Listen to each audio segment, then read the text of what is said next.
$1 trillion sounds abstract until you realize where it went. It did not disappear into government spreadsheets. It moved through supply chains, factories, shipping routes, and eventually into your monthly expenses. Over the last few years, Americans were told a simple story. Tariffs would protect jobs, punish China, and restore balance to global trade. What actually happened was quieter, slower, and far more permanent. Prices rose, supply chains rewired themselves, and the effects are now baked into the system. This video is not about political parties or election cycles. It is about incentives, structure, and unintended consequences.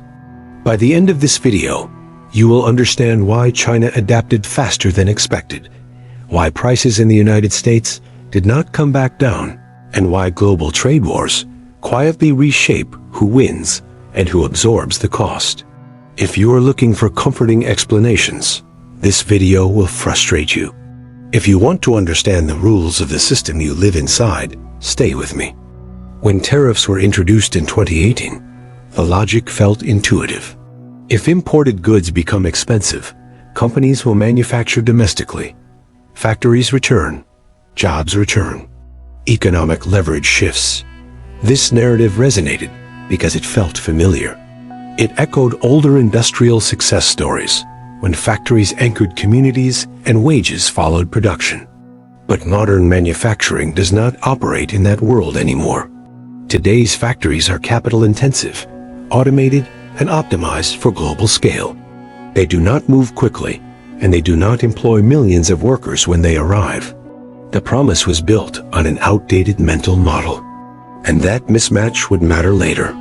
Global manufacturing behaves less like a switch and more like an ecosystem. A factory is not just a building. It depends on suppliers, logistics networks, skilled labor, financing, and regulatory stability. China spent decades building these ecosystems. Entire cities grew around single industries. Trying to replicate that structure elsewhere is not just expensive. It is slow. By 2024, the United States did see an increase in manufacturing investment. But most new facilities were highly automated and employed far fewer people than traditional factories. Production returned in form, not in function. Tariffs assume a simplified world. One country produces, another consumes, and a tax changes behavior. Reality is layered.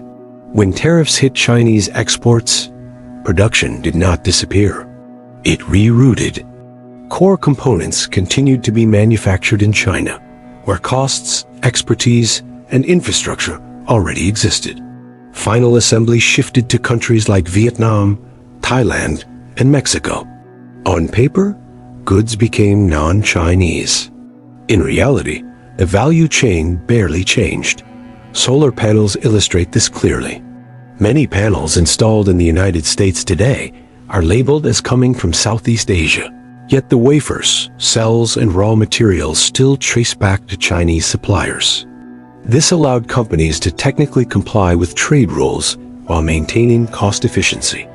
At the same time, American companies faced a decision: absorb tariff costs and reduce margins, or pass costs forward.